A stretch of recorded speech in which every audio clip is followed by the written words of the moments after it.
This is the first Sunday of 2025, and there's no better place to spend the first Sunday of the year than where? Than in the house of the Lord.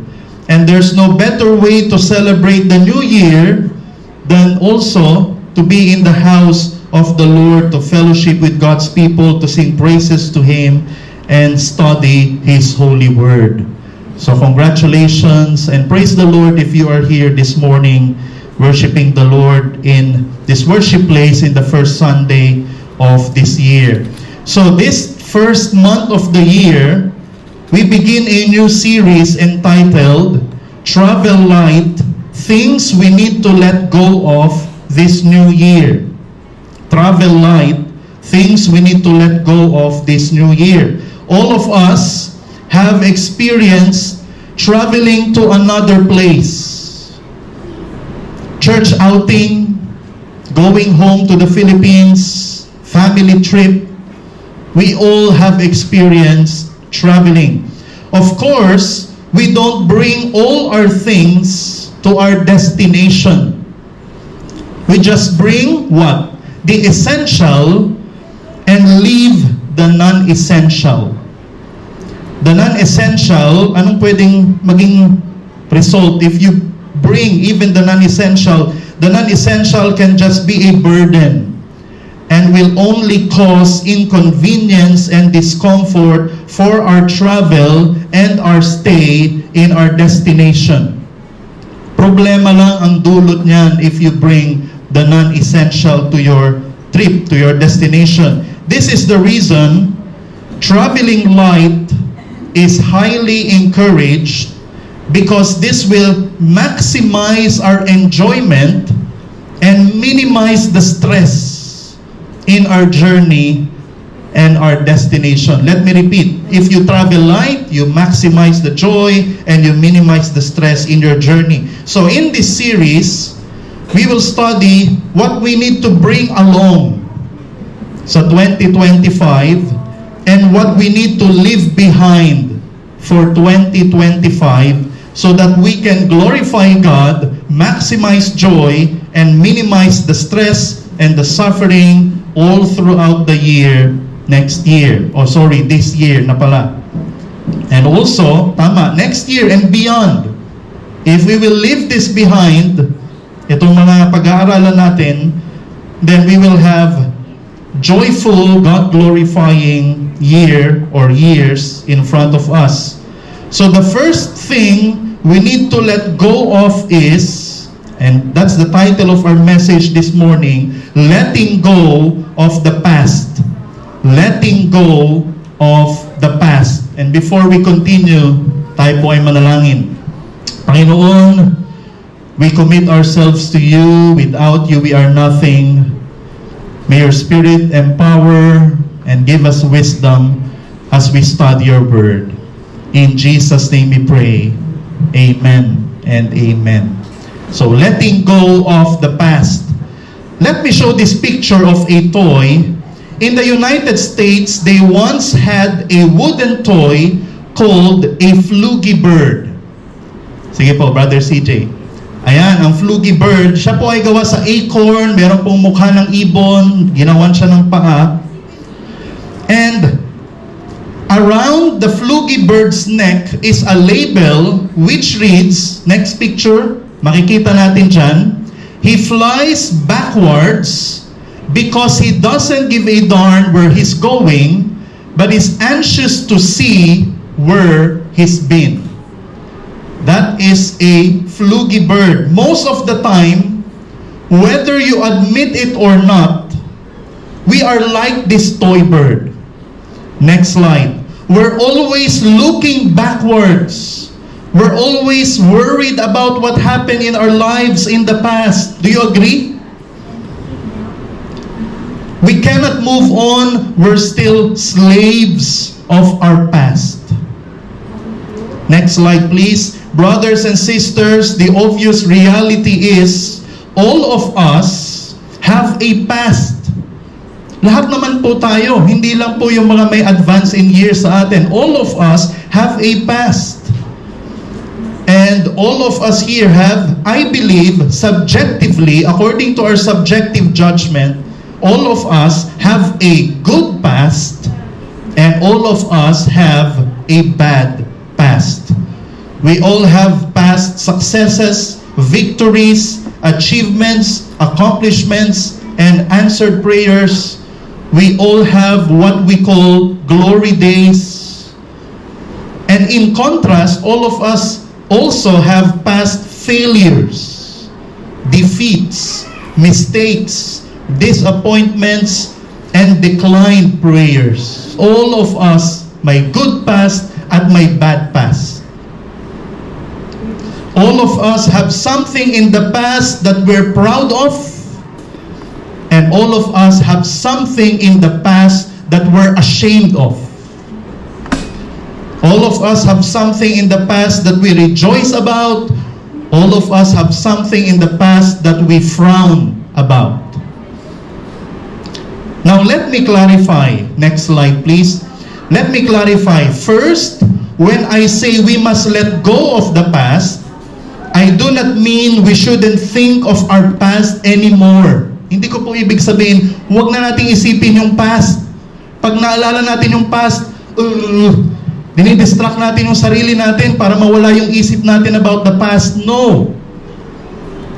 But what I want for us to do is whenever we think of the past, we will have a godly perspective.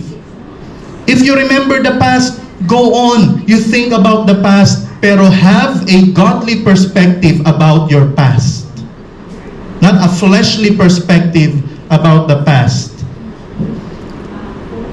We will think differently of our past successes and past failures. Yun yung gusto kong mangyari. Iba yung pag-iisip natin about the past. The success, iba yung pag-iisip natin. Yung ating past failures, iba yung perspective natin. Second, next slide. When I say we must let go of the past, I do not mean to let go of all of our past. Huwag lahat ng past mo ang i-let go mo. What I want is to let go of only those that will be a mental and emotional burden and those that may cause sin, discouragement, and distress in our journey now and ahead.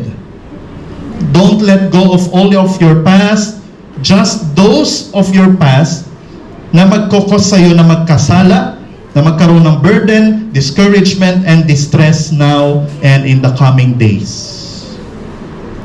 So now this morning, next slide please, there are two reasons we must look at our past with a godly perspective. Or two reasons we must not let go of all of our past. Dalawang dahilan po, mga kaibigan, mga kapatid. And I pray that we will always focus on these two reasons whenever the past becomes a burden, a discouragement, or a stumbling block to our present and future. So first reason, we must look at the past with a godly perspective. First reason why we must not forget all of our past is, number one, because of God's providence. God's providence. All that happened in the past are for our good and His glory. So meron po tayong tatlong passage dan that we will go to later on. So God's providence is the first reason. Don't forget all of your past. And when you remember the past, have a godly perspective. Think differently because of God's providence. So I want to begin this year with a familiar but vital verse. Next slide please. Romans 8:28. Sabi dyan, and we know that for those who love God, all things work together for good for those who are called according to His purpose. So next slide. Actually, the best manuscripts translate this verse as God causes all things to work together for good. In one word, this is called providence. And mga kapatid, mga kaibigan, iba po yung providence sa provision. Okay po, please don't confuse the two dahil napakalayo po. Provision is when God provides food, shelter, clothing, money, wisdom, our needs. Providence, ito pong ibig sabihin. Next slide. Providence is God ordains and orchestrates every detail, every circumstance in our lives for our ultimate good and for God's ultimate glory. That is providence. So the first reason, don't let go of all of your past and think of your past in a different way, is because lahat na nangyari in 2024 and back, hanggang sa pinanganak tayo, everything that happened, God ordained that, God orchestrated that for our good and for His glory. Romans 8:28, yun nga yung sabi, God caused all things to work together for good. Genesis 50:20, sa nangyari kay Joseph, alam natin, binugbog, tinapon sa bangin, binenta sa mga Egyptians, but later on, na-promote hanggang sa parang naging Vice Prime Minister siya. And then, na-meet niya ulit ang kanyang mga kapatid. So, makikita natin God's providence in Joseph's life. And sabi dito, as for you, you meant evil against me, but God meant it for good. What these people did, his brothers did to him was evil. The circumstances in Joseph's life, pati yung nangyari sa kulungan, grabe, no? Balikan nyo na lang yung story. It's all parang dark and black. Masama lahat ng circumstances sa life ni Joseph. But God ordained, God orchestrated that for His good, for His family's good, and for God's ultimate glory. Para sa atin masama, para sa atin evil, but the Lord, para sa Kanya, it is for our good and for His glory. Romans 11:36, for from Him and through Him and to Him are all things, to Him be glory forever. Everything that happened in us, the black, the white, the happy times, the hard times, all of those God ordained, God orchestrated for His glory and for our good. The pleasurable and the painful, the triumphs, the trials, and the tragedies in our lives have been ordained and orchestrated by God for His glory and our benefit. Do we understand that? They are all for His glory and for our benefit. And also, even our sins and our shortcomings. God also allowed the sins and shortcomings in our lives also for His ultimate glory and our benefit. But let me note, God is not the author of sin. Satan is. Anong ginawa ng Diyos? Kagaya ng nangyari kay Job, God allowed Satan to torment Job. Sickness, death in his family, God allowed Satan to do that. So God is not the author of sin, Satan is. God allowed Satan to tempt us and allowed us to fall into sin, ultimately then for our good and His glory. And we may not understand it now, why God allowed me to sin, why God allowed me to have that shortcoming, but later on, I will understand that it is for my good and for God's glory. Now I want to teach or remind you, next slide please, 4 primary reasons God ordains and orchestrates good and bad things to happen in our lives. Bakit inalaw ng Diyos the hard times, the sickness, the weakness, the failures, the defeats? Why did God allow this? The declined prayers, the unanswered prayers. And of course, the victories and the successes. Number 1, to increase our knowledge and understanding of God. Next slide, please. God ordained and orchestrated the circumstances in our lives to happen in order to know and understand more of God's attributes. Let me give an example. Please bear with me. Please be patient with this. We will know more and understand more of God's power if He will allow us to get sick or to get weak. Do you agree? Hindi mo mararanasan ang kapangyarihan, ang lakas na nagmumula sa Diyos kung hindi ka bibigyan ng sakit o iaalaw ng Diyos na magkasakit o manghina. You will never face, talagang face to face, ang power ng Diyos, ang strength ng Panginoon if He will not allow you to get sick or weak. God's wisdom. You will not encounter or you will not know and understand God's wisdom if the Lord will not allow us to be in a crossroad, that we need to make a decision or choice, a difficult choice, a difficult decision in our lives. God's comfort. How will we know and understand God's comfort? When we experience failures, you will feel God's comfort. If you experience loss or death in the family, you will never face and encounter the comfort that comes from the Lord. God's peace. We will not know and understand God's peace when we do not experience stressful moments or troubles sa ating family, sa ating workplace, o sa ating church, or sa ministry. We will not know and understand God's joy if we will not experience sorrow or sadness. We will not experience God's grace and mercy if, yun nga, the Lord will not allow us to sin or have shortcomings.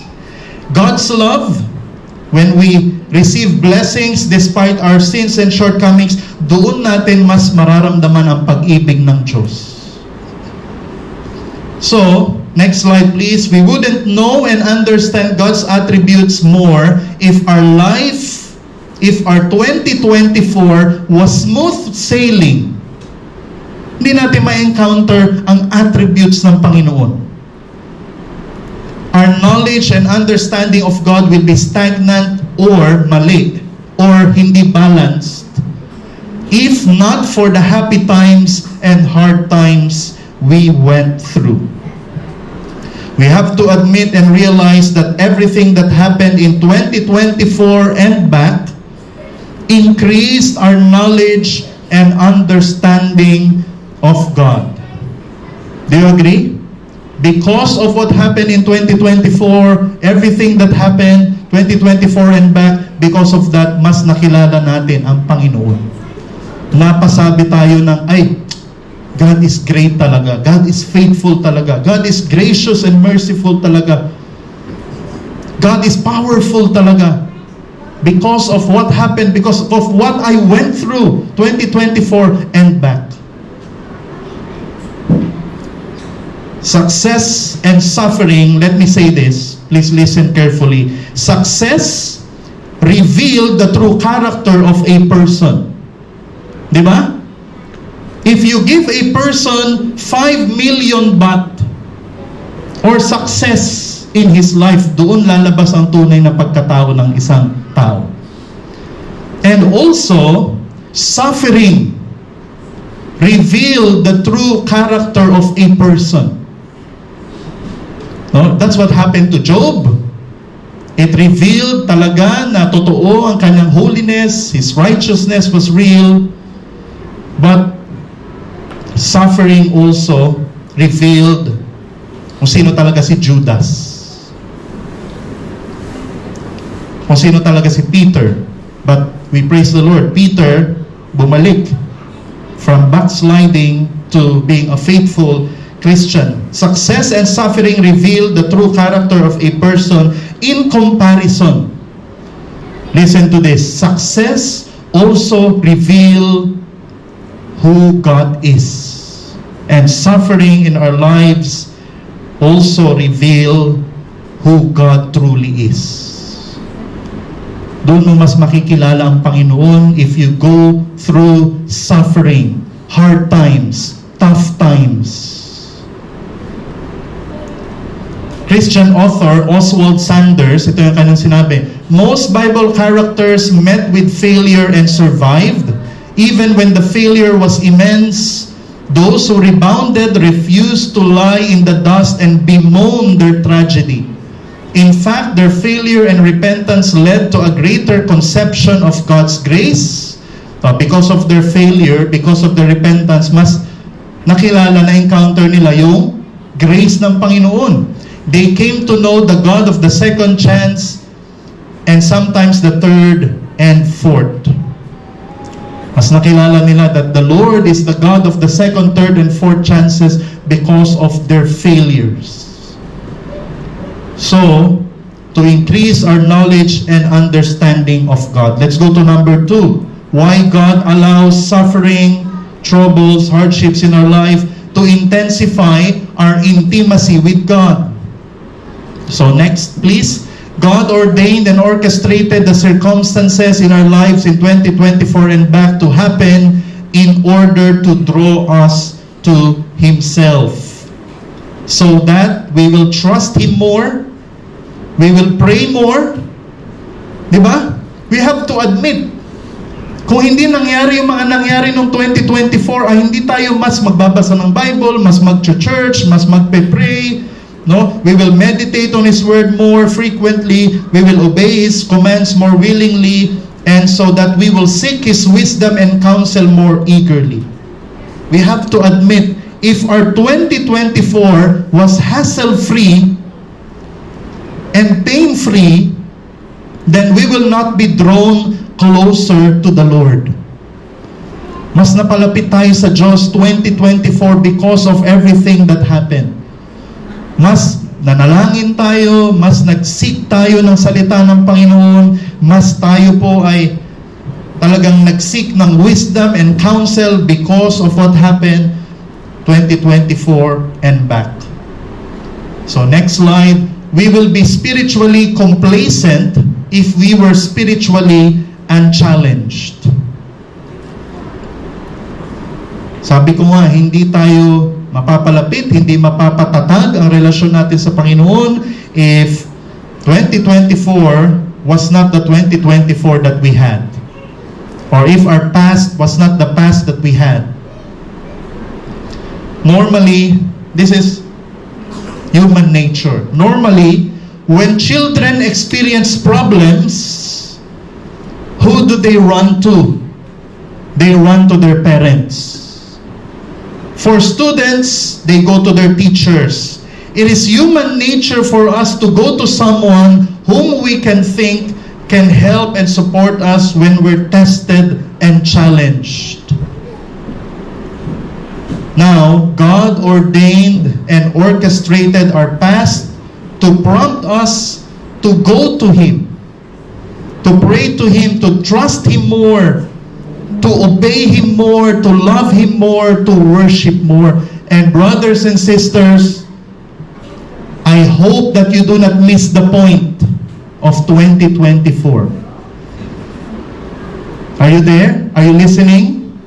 I hope that you don't miss the point of your sufferings, your hardships, the trials, the tragedies of 2024 and back. What's the point of all of this? To draw you closer to the Lord. If despite everything that happened 2024, hindi ka pa rin malapit sa Diyos, there's something wrong with you. There's something wrong with you. Your spiritual radar is off. Your spiritual fire is extinguished. The point of our hardships and trials is for us to be closer to the Lord. Closer than 2023, 2022, closer to the Lord as the years go by. So is 2025 going to be a lot more difficult than the past year? Yes. Every year might be difficult, more difficult than the past year. Why? Because the Lord is growing us and drawing us closer to Him. We will never seek God if 2024 was not the 2024 we had. God ordained and orchestrated our past to prompt us to go to Him. So go to Him. Be closer to the Lord. Trust Him more this year. Number 3. Please go back. Yeah. We will drift away from God if we will not experience hardships or if we will experience success and happiness only. And sadly, I saw a lot of posts, January 1, January 2, Lord, sana ngayong 2025, I hope and I pray I will not experience problems. I hope no trials, no difficulties this year, please Lord. But sorry to burst your bubble. No, that's not going to happen.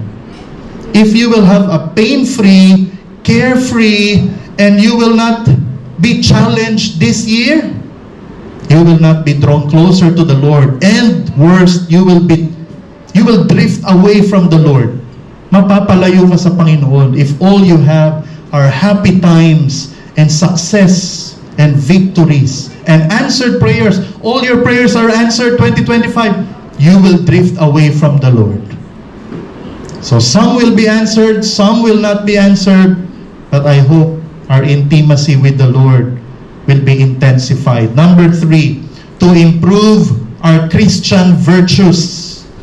So next please, God ordained and orchestrated the events in our lives to sharpen or enhance our Christian virtues. Ang tinutukoy ko dyan ay the fruit of the Spirit: love, joy, peace, patience, kindness, goodness, faithfulness, gentleness, self-control. Let me be clear. First, you will experience hardships and trials this year. First, not to enhance, but first to reveal if you are really saved.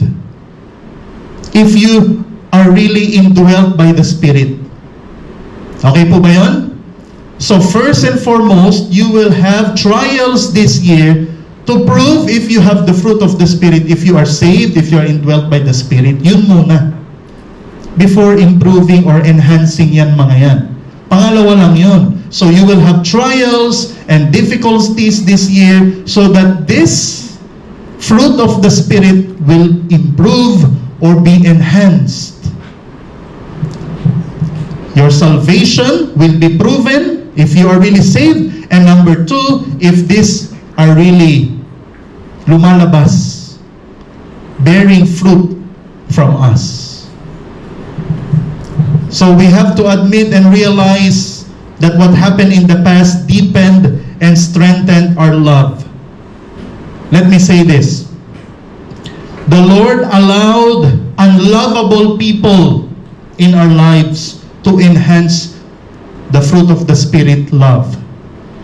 The Lord allowed loss and failures in our life so that the fruit of the Spirit, joy, will be enhanced.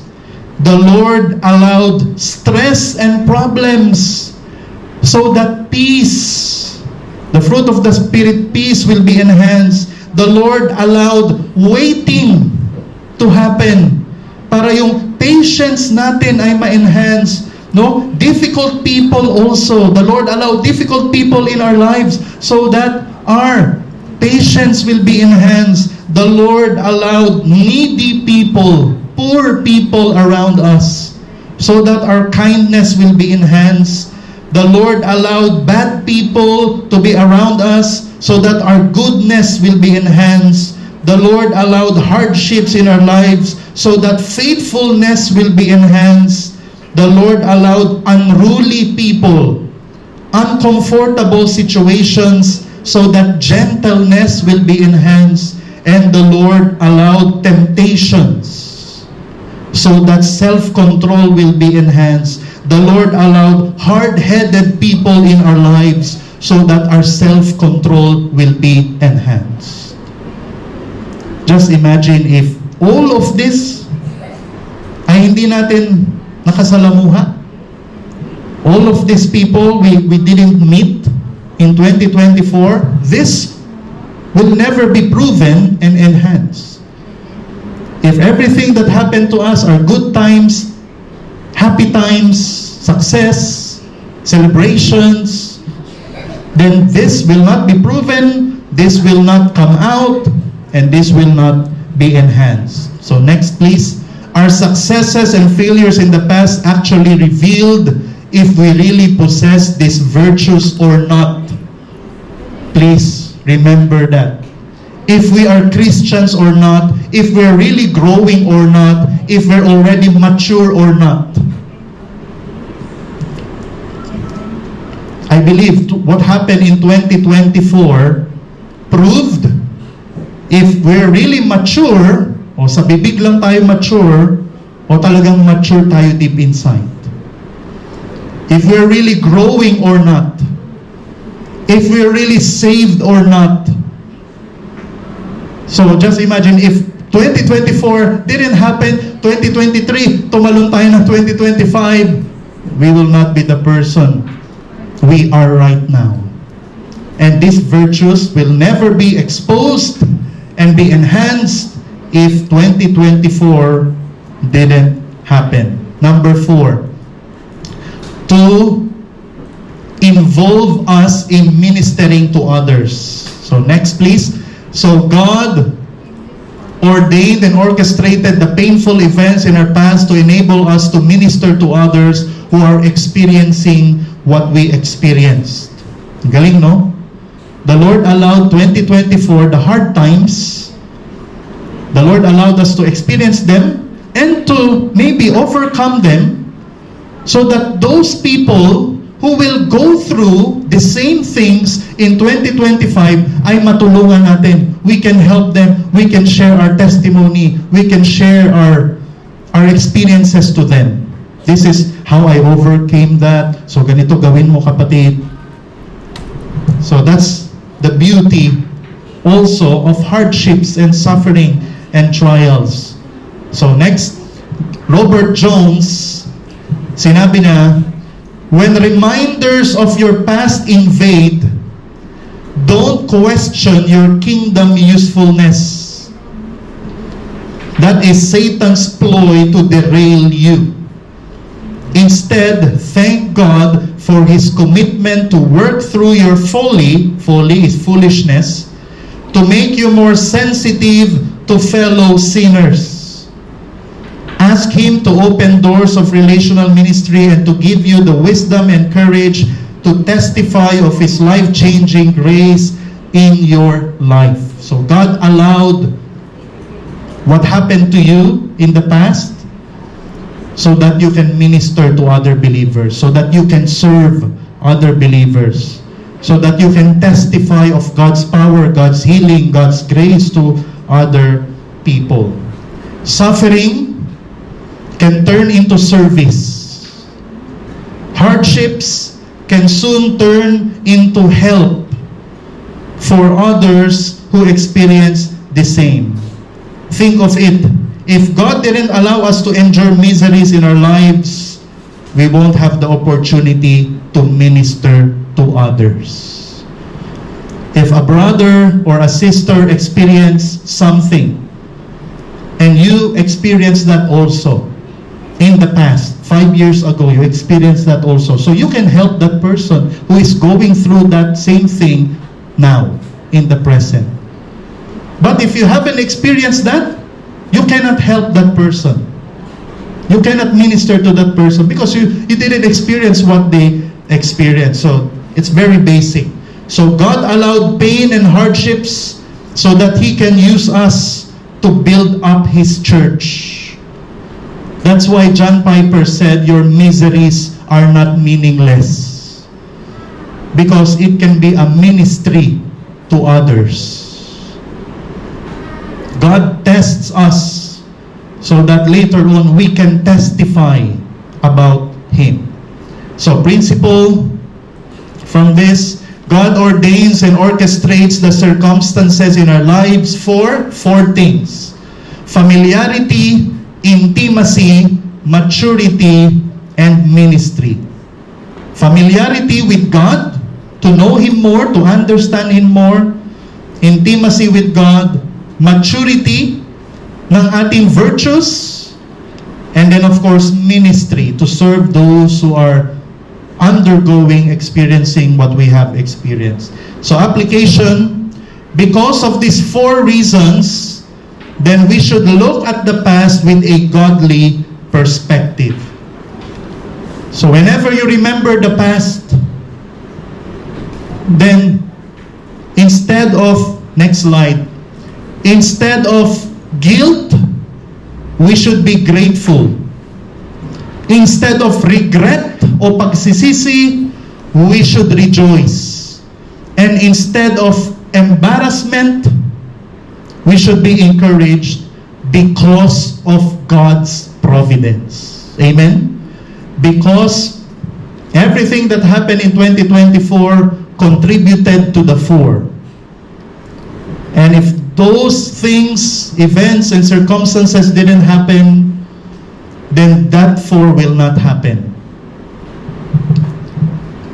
These are the reasons we should not let go of all of our past. Because God used our past to make us into who we are right now.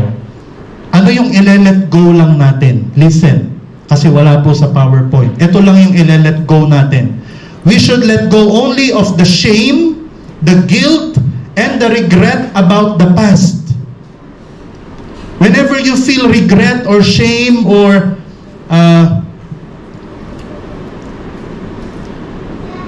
guilt, regret, or shame about the past, ito lang yung alalahanin mo. The lessons, the familiarity, the intimacy, the maturity, and the ministry that it cost us. It is not God's will for us to be guilty, to be ashamed, to regret about the past as if there's no sovereign God who ordained, who orchestrated them to happen. You know, if you will dwell in your embarrassment, in your guilt, in your regret, if you dwell on those, it is as if you do not believe the providence of God, the sovereignty of God. Next slide, please. It is actually a sin if you continuously regret, grieve, or complain about the past because God intended them for our good and His glory. So please do not commit sin when you look at your past and you let yourself have embarrassment or regret or grief. It will only cripple you in the present if you then don't let go of the shame, the guilt, and the regret. Kaya yan lang yung ile-let go natin. At ano yung dadalhin natin sa 2025? The lessons, the familiarity, intimacy, maturity, and ministry na dinulot ng mga nangyari sa atin 2024. Martin Lloyd-Jones, sabi niya, to dwell on the past simply causes failure in the present. While you are sitting down and bemoaning the past and regretting all the things you have not done, you are crippling yourself and preventing yourself from working in the present. Is that Christianity? Of course, it is not. Because our religion, Christianity, is a religion of moving forward, of moving on. Letting go of the past and the guilt, the regret, and the shame that it brings. Dr. Warren Wiersbe, sabi niya, do not say, why were the former days better than this? You do not move ahead by constantly looking in a rear view mirror. Sa mga nagda-drive, alam natin yan, hindi ka pwedeng nakatingin lang sa rear view mirror mo. Side mirror, rear view mirror. Kailangan nakatingin ka forward. The past is a rudder to guide you, not an anchor to drag you. We must learn from the past, but not live in the past. So first reason, do not let go of all of your past. God's providence, God's sovereignty and wisdom. Number 2, God's will. God's will. Things in the past that will hinder us from doing God's will in the present. So let's go back to Philippians 3:13 to 14. That's our main passage for this morning. Philippians 3:13 to 14. So here in the verse, next slide please. So let me read the second phrase. Forgetting what lies behind and straining forward to what lies ahead. Verse 14. I press on toward the goal for the prize of the upward call of God in Christ Jesus. So Paul is telling the Philippian believers that in order to reach what is ahead, in order to reach the goal, and the context is Christ-likeness, knowing God more, understanding God more, and being like Christ, that is the goal of Philippians 3. That is the context of Philippians 3. In order to reach the goal, you have to leave something behind in order to reach what is ahead. This means Paul is letting go of some things in the past so that he can do God's will in the present and future. So next slide. God's will for us is to be Christ-like. Sabi ko kanina. Next, please. What Paul forgets about the past are first, his past failures, pain, and sins. And as I have said in the first point, Paul doesn't forget all his past, but only the guilt, regret, and shame he feels from them so that he can attain Christ-likeness. So ito yung gustong sabihin ni Paul. I cannot be holy. I cannot be Christ-like if I will not let go of guilt, shame, and regret. If ang buhay ko ay puro na lang sana or what if, then we cannot attain holiness and Christ-likeness in the present. Let me show these examples. Ito. If ito po ang nasa isip natin palagi for 2025, hindi ako nakapag-share ng Gospel 2024 and I doubt I can do it this year. I think hindi ko magagawa this year kasi hindi ko nagawa 2024. Kung ganyan tayo, may guilt. I wasn't consistent in my daily quiet time last year and maybe this year again. Baka same. I won't be consistent again this year. Kasi last year I committed a sin repeatedly or more than once and I don't think I can let go of it this coming year. Hindi ko nga na-conquer ng 30 years. Ngayon pa kaya? So kung ganun yung pag-iisip natin, I was useless or I was of little use in God's kingdom last year. This year it might be the same. I will be useless again. I experienced many hurtful moments last 2024 and I'm worried for 2025. If our minds and our hearts are filled with regret, guilt, and shame, and fear, or worries, then we cannot be Christ-like. Paul knew that his past failures, pain, and sins, the guilt, regret, and shame brought by them may poison his present and future. Alam ni Paul yan. No, the bad past, the regret, the shame may poison the present and future. That's why, anong gustong gawin ni Paul? To leave them behind. The pain, the shame, the embarrassment. Daniel Fuller, sabi niya, we have to learn to commit not only the future, but also the past to the Lord. Lord, what's happened, happened. And I can't turn back time. So, Lord, I just commit the past to you. The next is from Robert Jones, your Redeemer is bigger than your past. If your past seems overwhelming, then your Redeemer is bigger than your past. The second that Paul leaves behind is that Paul forgets about the past are the successes and accomplishments that may make him proud, lazy, and complacent. So please, let me clarify. The first that Paul leaves behind, yung past na pwedeng magbigay sa kanya ng regret, guilt, and shame. But there's another thing in the past na delikado. Yung kanyang past na pwedeng magbigay sa kanya ng pride, ng laziness, and ng complacency. Yun din ang nililive behind niya. Another example, nakapag-share na ako ng gospel 2024. So 2025, pahinga muna ako. Okay na, nakashare ako 2024. This year, okay na kahit hindi. Yung iba naman mag-share. Ako, nag-share na ako last year. I know a lot about God already and I think I'm mature already and I don't need to learn anymore. Diba? Oh, I finished my Bible reading, Genesis to Revelation 2024. So this year, I don't have to finish my Bible reading. I did it already. So hindi maganda din, di ba? The past successes and accomplishments, it can also poison our present and future. I did a lot of ministry already, and I think I will rest this year. I have contributed a lot to the church already, and I think that's enough.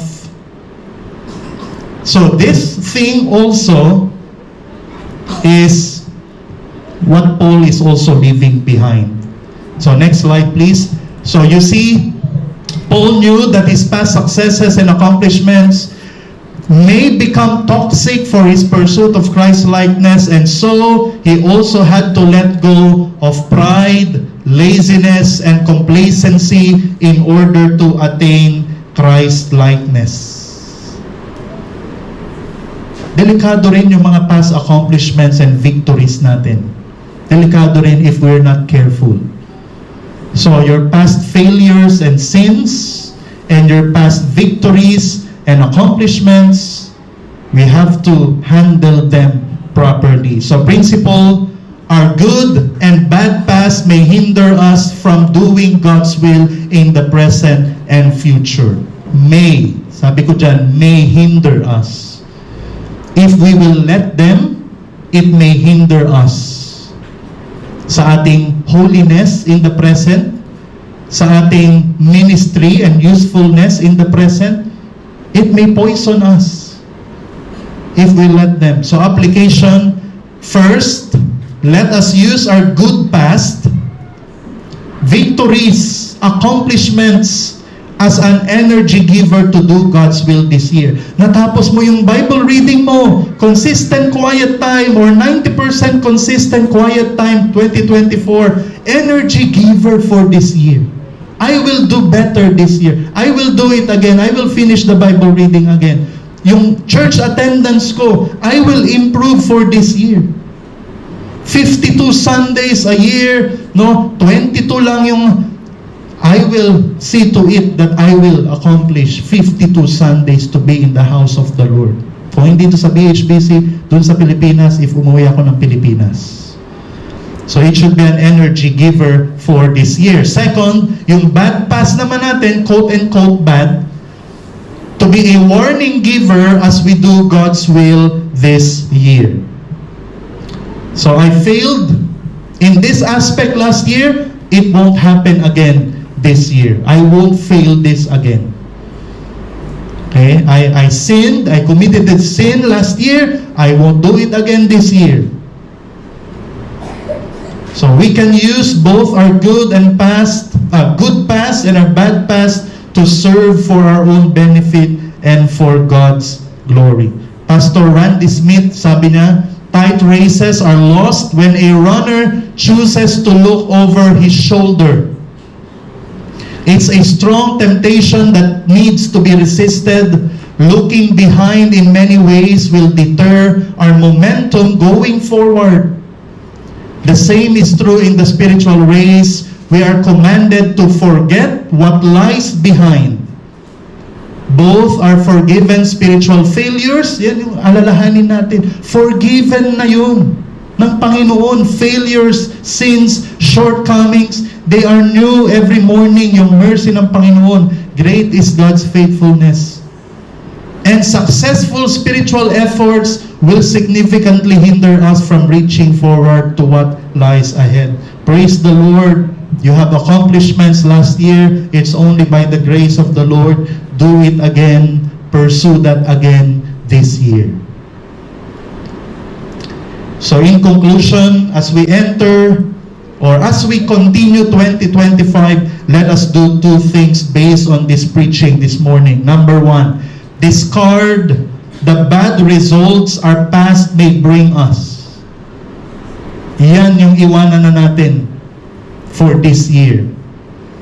Guilt, regret, shame, fear, and also pride, complacency, laziness. Let's discard them as we enter 2025. Number 2, depend on God's providence all year round. Remember, January 5 pa lang, ang dami pang pwedeng mangyari this year. Ilang araw ngayong year? 366 pa rin ba? Ang dami pang pwedeng mangyari, but depend on God's providence.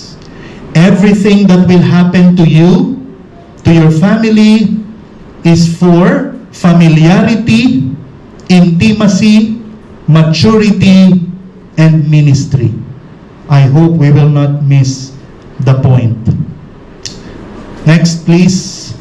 Sabi ni Martin Lloyd-Jones again, never look back, never waste your time in the present, never waste your energy.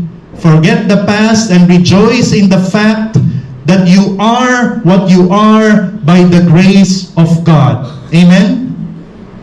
We are where we are right now. You are who you are right now, January 5, because of the grace of God in 2024. Next, please. Jean-Pierre de Caussade, to escape the distress caused by regret for the past or fear about the future, this is the rule to follow. Leave the past to the infinite mercy of God.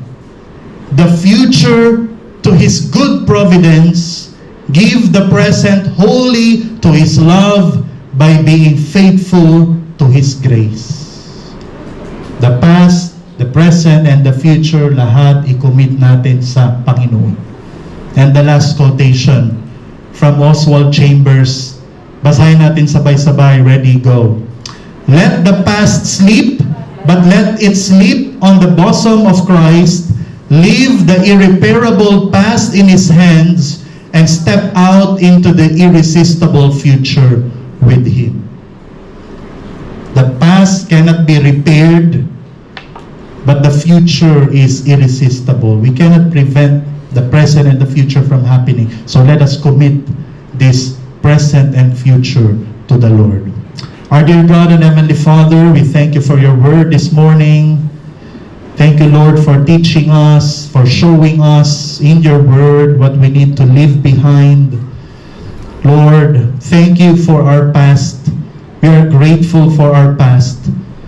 Because of them, our familiarity, intimacy, maturity, and ministry improved. Lord, help us to let go of the guilt, the shame, the regret, the fear, the worry. Help us to let go also of the pride, the overconfidence, the being too fulfilled and being too satisfied, laziness and complacency. Help us to leave this all behind. And Lord, we entrust this year to your powerful and loving hands. We thank you, Lord, because we can claim and we can depend on your providence all year long. And we can be assured that whatever will happen this year is for our good and for your glory. And so, Lord, we praise you and thank you for everything sa aming past, and we commit the present and future to you. In Jesus' name we pray. Amen and amen. Next slide, please.